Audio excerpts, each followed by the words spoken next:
São 3h40 da manhã, o seu celular toca o despertador e você acorda imediatamente e se prepara para assistir uma live. Que live, que pessoa, que assunto poderia fazer milhões levantarem às 3h40 para começar a assistir uma live às 4 horas da manhã? E eu tô falando uma live que tem milhões de pessoas assistindo no Brasil. Bolsonaro? Nem o Bolsonaro conseguiria fazer isso. Nicolas Ferreira? Muito menos. Gustavo Lima? Nem 10 mil pessoas acordariam para assistir uma live do Gustavo Lima. Mas tem uma pessoa, um fenômeno que está acontecendo no Brasil, que ninguém está sabendo explicar, que consegue fazer com que milhões de brasileiros coloquem os seus despertadores para tocar às 3h40, 3h45 para as 4 horas da manhã estarem acompanhando uma live.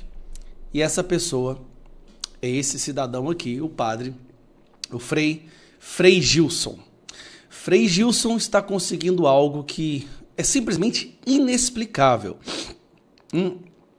Um frei que consegue fazer com que milhões, e eu repito, milhões de pessoas acordem às 3h40 da manhã para se prepararem para assistir uma live, uma missa. Bom, esse fenômeno que está acontecendo no Brasil está dando o que falar.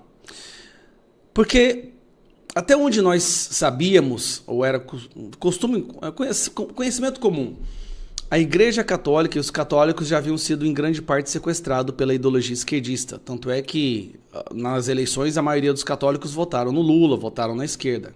O que é simplesmente impossível de conceber. Como uma pessoa se diz ser católica e vota em uma ideologia que apoia aborto, legalização das drogas, quer destruir a família, quer destruir a religião. Bom, isso se chama doutrinação. Fica para um outro momento esse debate. Mas o Frei Gilson conseguiu fazer algo inimaginável. E, de repente, toda a esquerda começa a bater nele. Então, vou mostrar para você aqui. Essa aqui é uma postagem do perfil Choquei. Todo mundo já conhece. É um perfil majoritariamente de esquerda. E ele noticiou o seguinte. Vamos lá. Veja, quem é Frei Gilson, religioso que reuniu mais de 1 milhão de católicos às 4 da manhã em live nas redes sociais. Fenômeno nas redes sociais e tem mais de 5 milhões de inscritos no YouTube e usa a internet para difundir mensagens de fé. Integrante da congregação Carmelitas Mensageiros do Espírito Santo, Frei Gilson também lidera o grupo musical Som do Monte, que reúne leigos e religiosos para evangelizar por meio de música. Suas lives de oração na madrugada começaram na pandemia e se tornaram fixas após perceber que ajudavam quem enfrentava momentos de angústia. Às 4 horas da manhã. Aí eu quero que você olhe agora alguns dos comentários, como que a esquerda está reagindo a isso. Essa gente acha mesmo que acordar de madrugada para rezar com sei lá quem é sinal de virtude? Aí durante o dia não dá um bom dia a ninguém, não dá um pão pro faminto, briga por qualquer besteira e acha que é cristão. E aí continua, cansado de gente de batina, que se mostra nas telas uma coisa e cedo ou tarde mostra quem realmente é. Acorda de madrugada para ver live de rezar, quem acorda essa hora para trabalhar e estudar é que merecer ser exaltado. E não para, é só comentários xingando e atacando o cara, né? Se for passando aqui, ó. Quando eu vejo qualquer religioso pedindo dinheiro, sai de perto. Eu não vi ele pedindo dinheiro. Bom, tem tanta coisa podre aqui que... Aqui, eu separei uns para você entender. Olha aqui. Para quem não sabe, é um extremista bolsonarista ligado ao Brasil Paralelo. Primeiro, tomaram as igrejas evangélicas. Pararam de cultuar... Não, simplesmente impediram... É simples, não é que tomaram as igrejas evangélicas, impediram as igrejas evangélicas de serem tomadas pelo esquerdismo, como aconteceu com a Igreja Católica. Pararam de cultuar a Cristo e passaram a cultuar o bezerro de ouro. Agora, o plano é tomarem a Igreja Católica para usarem a favor do bolsonarismo. Não, não é a favor do bolsonarismo, é a favor da palavra de Deus, né? Que algumas igrejas católicas se perderam aí. Um frei fascista, empregado do Brasil Paralelo bolsonarista, negacionista e oportunista, vagabundo da pior espécie, que usa a religião em vão. Esta é a reação da esquerda atacando hoje um dos, se não o maior nome na Igreja Católica. Ele não é do maior hierarquia, ele é frei, mas ele é o que mais consegue alcançar as pessoas passando uma palavra de fé da Igreja Católica. Por quê? Porque os esquerdistas gostam desse tipo de padre aqui, ó. Lembra do padre Júlio Lancelotti? Vídeo em que padre Júlio Lancelotti se masturba para menor de idade é verdadeiro, afirma a polícia. Esse aqui, ó, esse é o padre que a esquerda adora. Padre que eles odeiam, são um padre que fala isso aqui. Na palavra de Deus, a Kênia é na palavra de Deus, todo mundo na palavra de Deus. Uma coisa é certa, o anticristo vem. Isso é óbvio, claro. Há muitos anticristos. Isso. Depois, o principal dado que eu quero destacar é a característica do anticristo é que ele vai se desfazer de Deus. E aqui é a coisa mais grave, porque se você tirou Deus da jogada, vai acontecer tudo o que você está falando. Ou seja, se você tira Deus, então não tem mais o bem ou o mal. Sou eu que decido o que é o bem e o que é o mal. Que é o pecado de Adão e Eva. Então, veja que o demônio não está preocupado com outras coisas. O anticristo não está preocupado com outras coisas. O anticristo só quer fazer com que o mundo creia, que o mundo acredite que Jesus não é Deus. Porque se você acreditar, Bertaldo, que Jesus é Deus, ele vai te dar moralidade, ele vai te dar palavra, ele vai te ensinar o que é o bem e o que é o mal, você está entendendo? Claro. Se você não acreditar que Jesus é Deus, você desconsidera essa palavra, você desconsidera essa Bíblia, e aí pronto, acontece tudo o que você falou. Porque aí o homem entra no poder, desconsidera o que é o bem e o que é o mal, então família não vai ter a mesma significância que tem aqui.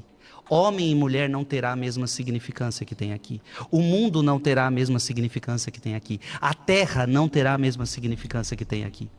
Mas eu quero que nós entendamos que o ponto-chave é tirar Deus da jogada. E Futon Shin tem uma frase que eu gosto muito, para a gente entender. O demônio é o macaco de Deus. Isso significa que o demônio sempre vai tentar imitar Deus. Então, em toda a sua jogada, ele vai tentar imitar Deus, porque ele não cria nada, ele não sabe criar nada, ele só sabe copiar. Então, por exemplo, ele vai tentar copiar uma nova religião. Mas se a religião verdadeira tem cruz, a dele não tem cruz. Se a religião verdadeira tem dogmas, a dele não terá dogmas.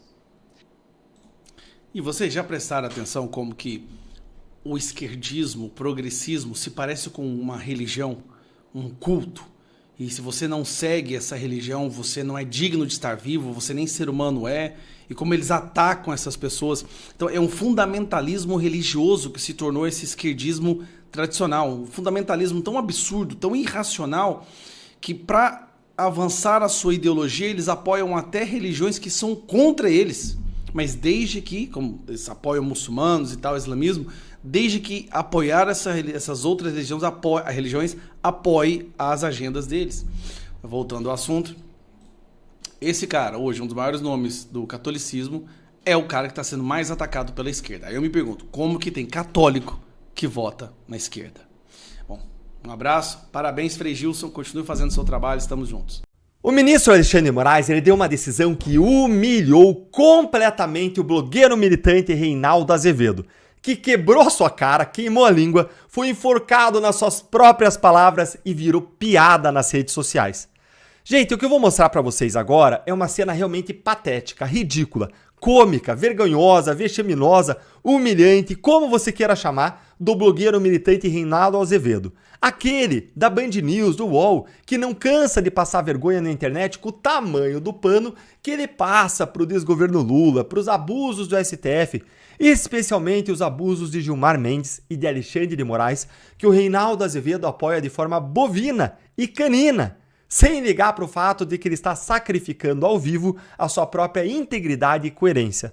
Quando tudo que ele já falou na vida está aí na internet e fica para sempre para a gente conferir. Fica aqui comigo então para você ganhar o dia com esse vídeo mais que satisfatório que eu vou te mostrar já já, porque quem humilhou o Reinaldo Azevedo foi, nesse caso, ninguém mais, ninguém menos do que o próprio ministro Alexandre de Moraes. Mas antes disso, leia aqui comigo essa notícia que saiu aqui no próprio Supremo Tribunal Federal, site do Supremo Tribunal Federal, e a notícia é: STF atende a pedido da PGR e arquiva, ou seja, encerra o inquérito contra o governador Ibanez Rocha pelo 8 de janeiro. Acompanha aí, ó. O ministro Alexandre de Moraes, do STF, seguiu o parecer da PGR e encerrou o inquérito 4923 em relação ao governador do Distrito Federal, Ibanez Rocha. O processo apurava a responsabilidade de autoridades pelos atos antidemocráticos ocorridos em 8 de janeiro. Deviam apurar o Dino aí, né? Ele devia fazer parte, mas pergunte, não faz parte. Vamos lá. Segundo a PGR, as investigações conduzidas pela Polícia Federal incluíram o afastamento dos sigilos telefônico e telemático e a apreensão de equipamentos eletrônicos. E após análise, não foram constatados atos de Ibanez Rocha para mudar planejamento, para desfazer ordens de autoridades das forças de segurança, para omitir informações a autoridades superiores do governo federal ou mesmo impedir a repressão do avanço dos manifestantes durante os atos de vandalismo e de invasão. A PF também não encontrou indícios de que dados tenham sido apagados dos aparelhos celulares do governador. Diante do esgotamento das diligências viáveis, a PGR concluiu que os fatos relatados não justificam o prosseguimento da persecução criminal, ou seja, da investigação aqui no caso, contra o Ibanez. Quanto aos demais investigados no inquérito, Anderson Torres, então secretário de Segurança do Distrito Federal, Fernando de Souza Oliveira, número 2 da pasta, e Fábio Augusto Vieira, ex-comandante da Polícia Militar do Distrito Federal, a PGR já apresentou denúncia. Ao deferir o arquivamento em relação a Ibanez, o ministro Alexandre assinalou que, no sistema acusatório brasileiro, a titularidade da ação penal pública pertence ao Ministério Público, a quem cabe decidir pela apresentação da denúncia ou solicitação de arquivamento de inquérito. Gente! Estranho ver na palavra, na boca do ministro Alexandre de Moraes, sistema acusatório, né? Que é o Ministério Público e não ele que tem que investigar, acusar, né? Quando ele concentra todas as funções. Mas tá bom, o ponto aqui não é esse. O ponto aqui é o arquivamento do caso em relação ao Ibanez Rocha. Vocês pegaram essa informação? Pegaram, né? Não tinha prova nenhuma de que o Ibanez Rocha tenha qualquer tipo de envolvimento e participação na trama golpista ou no 8 de janeiro. Tudo certo? Acompanhou até aqui? Beleza. Então agora olha esta vergonha que o Reinaldo Azevedo está passando. Olha aqui esse vídeo que depois a gente vai comentar ele. Dá uma olhadinha nessa vergonha. Quando Alexandre de Moraes afastou o Ibanez Rocha, o Alexandre deixa claro ali, não vai preso porque o Ministério Público não pediu. É isso que o Alexandre está dizendo. Eu acho que merecia cadeia. É que o Ministério Público não pediu. Ele já pediu para voltar. Se vai voltar, não vai voltar, não sei. Eu encerro assim. Esse senhor tem que ser condenado. Gente, isso aí é pré-julgamento total. Isso aí caberia até uma ação de indenização por danos morais contra o Reinaldo Azevedo. E condenado perdeu o mandato. Se não acontecer, a justiça se desmoraliza. Ibanez não pode voltar. Agora, ainda que volte, ele não pode escapar da condenação. E, portanto, da perda do mandato. É isso aí. Ibanez volta ao cargo não pela minha vontade. Alexandre está sendo bonzinho, vai. Eu defendi a prisão do Ibanez, prisão, defendi.